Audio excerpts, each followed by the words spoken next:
Now, I'm sure you're familiar that Dr. McDougall has been saying this for over 40 years. The fat you eat is the fat you wear. And you may remember from a high school biology class that all protein has 4 calories per gram, carbohydrates, 4 calories per gram, alcohol, 7 calories per gram, and fat, 9 calories per gram. And I really do need to add to the slide fiber, which has 2 calories per gram or less, and water, which has 0 calories per gram. Now, I'd like to talk about alcohol first. Now, first of all, I mentioned earlier that liquid calories are never favorable for satiety. And I have personally never worked with a client, especially a female one, that was able to lose weight while including alcohol in their diet, unless they were willing to then portion control and calorie control their other food. But this is a health conference. It's called The Real Truth About Health. And the real truth is alcohol is not a health food. It's a herd food.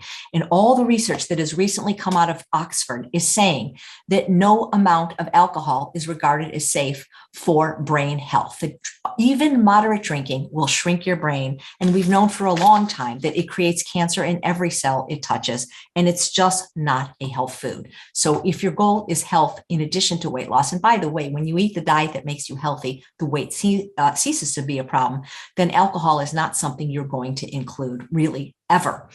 You know, the other problem is alcohol is a depressant. And so what it does is it also slows your metabolism. It makes you have the ability to not make as good food choices. You know, when you've had a couple of drinks at the bar, you generally don't say to the bartender, hey, I'll have the steamed kale. So people tend to make poorer food choices. Also, because it isn't a toxin, that's why they call getting drunk intoxicated. It has to be detoxified by the liver immediately. And then when your body is spending all the time doing that, it's not going to do the other things it needs to, like burn the fat in your body that you are so desperately trying to get rid of. So it is definitely not recommended for health.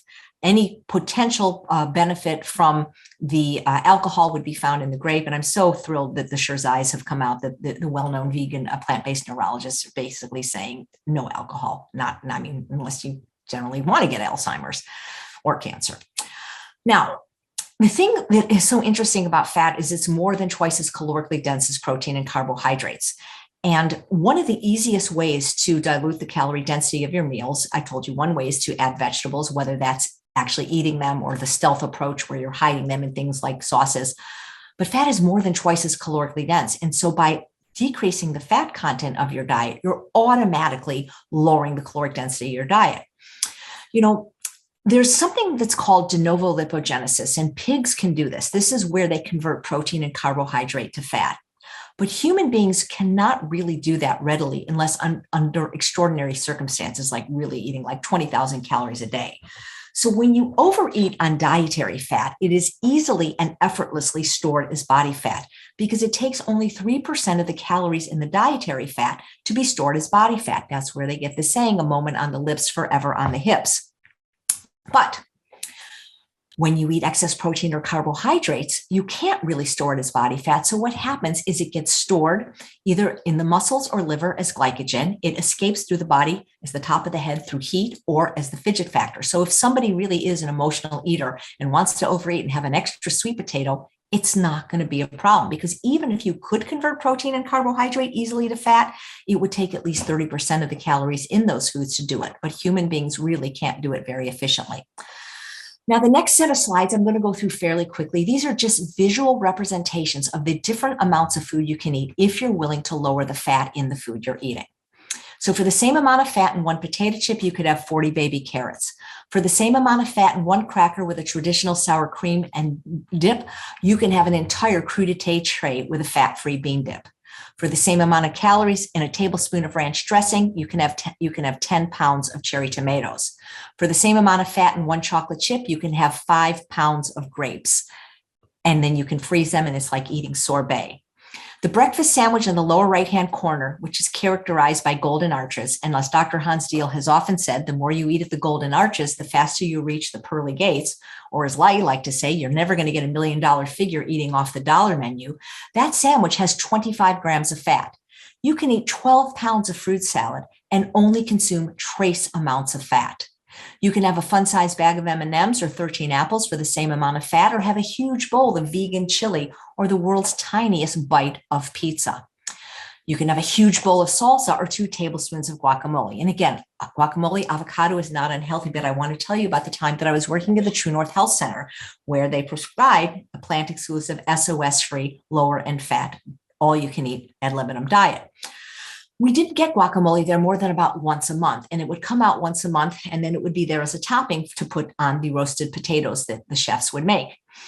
The dinner plates at True North are 11 inches, which is about 3 inches bigger than the average dinner plate that most of us have, because Dr. Goldhammers is trying to encourage us to eat as much salad and steamed vegetables as possible.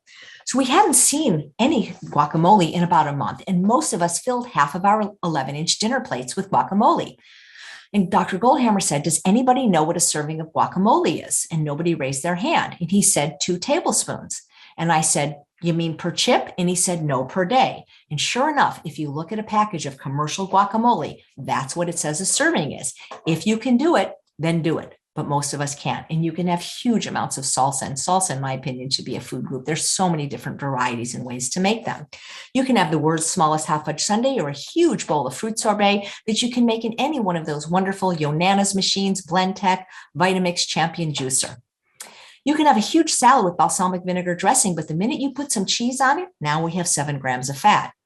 You can have 1 donut or 70 oranges for the same amount of fat. You can have 1 M&M with peanut or 9 jumbo strawberries. And if you want that chocolate flavor, why not drizzle a little bit of California balsamic chocolate vinegar on it, because that doesn't have any fat. You can have that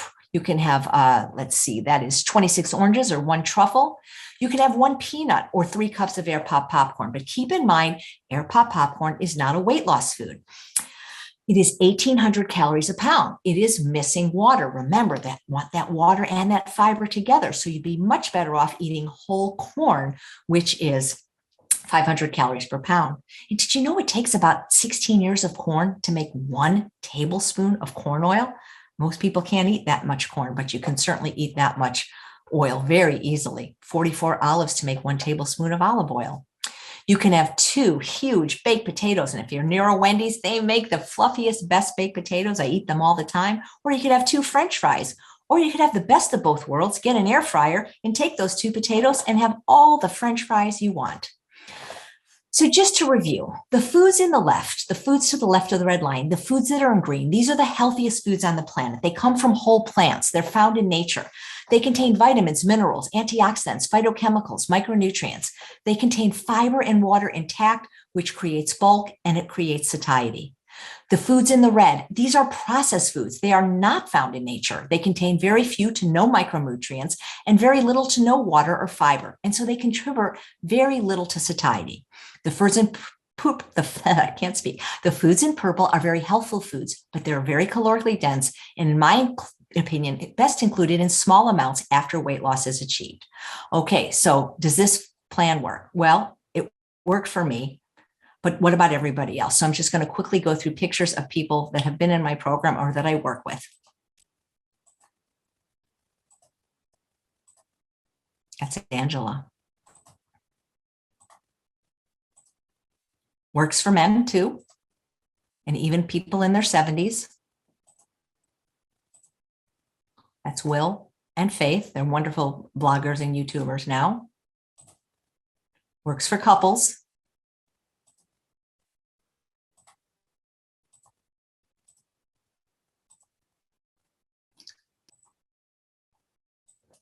Now, this is Shada. She's my friend, and she lost more than I weigh, 120 pounds. And I call this photo from martini to bikini. It's just a reminder that alcohol is not something that is going to be favorable for weight loss. She's kept it off 10 years now.